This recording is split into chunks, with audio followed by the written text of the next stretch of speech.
তো hi hello' নমস্কাৰ, কি খবৰ আপোনালোকৰ? আশা কৰোঁ আপোনালোক ভালে আছে। ময়ো ভালে আছোঁ আপোনালোকৰ মৰম আৰু আশীৰ্বাদত। তো পুনৰবাৰ স্বাগতম জনাইছোঁ মোৰ আন এটি নতুন মিনি ব্লগ হৈ। আকৌ আজি আছে আমাৰ যাত্ৰা।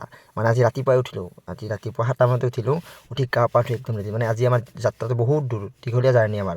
আমি যাম একদম 2 নং কাকিৰ পৰা গোলাঘাটলৈ যাম। বহুত কমেও মেক্সিমাম 5 ঘণ্টামান লাগি যাব। তো ৰাতিপুৱা উঠি এনেকৈ বেডিং চেডিং ভৰাই আছোঁ, ধাপ ধুপ একদম আঁতৰ হৈছে। তো এনেকৈ 8টামান বাজিয়ে গ'ল। তো আমি 8:30 জাৰ্ণি কৰাৰ কথা আছিল। তো এনেকৈ বেডিং চেডিং বান্ধি আছোঁ, বেডিং চেডিং বান্ধি এনেকৈ একদম ৰেডি কৰি দিলোঁ চব। তো ৰাতিপুৱা উঠিলেতো মানুহ ঘৰত পুৰি খাব দিলে বহুতে। তো এনেকৈ গেছ উঠিছিল, তো গেছৰ টেবলেট এটা খালোঁ। গেছৰ টেবলেট খাই এনেকৈ আৰু বেডিং চেডিং ভৰোৱা হ'ল চব গাড়ীত। তো এনেকৈ বাও আহিল, গাড়ীত বহিলে। তো এতিয়া আমি আৰু আমাৰ যাত্ৰা আৰম্ভ কৰিম। তো এনেকৈ আমি গৈ আছোঁ আৰু কাৰ্বি আংলঙৰ মাজেৰে আমাৰ গন্তব্য স্থানলৈ। ইমান ধুনীয়া পৰিৱেশ চাওকচোন। তো বহুত দূৰ অহাৰ পিছত চাহ খাবলৈ মন গ'ল। তো এনেকৈ ৰখিলোঁ কাৰ্বি আংলঙতে, মাতকা চাই খালোঁ। তাত ধুনীয়া চাহটো কিন্তু ধুনীয়া বনাইছিল দেই কাৰ্বি আংলঙৰ মাজত। তো চাহ পানী খাই এনেকৈ তাৰপৰা আৰু ওলাই দি গোলাঘাট টাউনত ভাত খাব সোমালোঁ। চাওকচোন, শোভাযাত্ৰা আছিল তাত।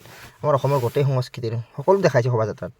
মানে মাঘ বিহুৰ পৰা আদি কৰি কাতি বিহু সকলোবোৰ দেখাইছে। তো এনেকৈ আৰু আহি পালোঁ পেণ্ডেল গোলাঘাট। পেণ্ডেল আহি আমাৰ এনেকৈ পেণ্ডেলৰ কাম হোৱাই নাই আজি। সিদিনা আমাৰ 11টামান বজাত হৈ যায়, আজি 2টা বাজি গ'ল, পেণ্ডেলৰ কাম হোৱাই নাই, কৰি আছে। বহুতো জাৰ্ণি আছিল ন। তো এনেকৈ ৰাতি আহিলোঁ পেণ্ডেল। কমিটিখন বহুত ডিচিপ্লিন দিয়ে, চাওকচোন ইমান পৰিপাটিকৈ থৈছে গাড়ীবোৰ। বেলেগ জেগাত এনেকুৱা নাপাওঁ কমিটিবিলাক, যায় য'ত ত'ত গাড়ী থৈ দিয়ে। তো মোৰ মিনি ব্লগটো মই আজি বিদায় মাগিলোঁ। লগ পাইছোঁ নেক্সট মিনি ব্লগত। Bye bye.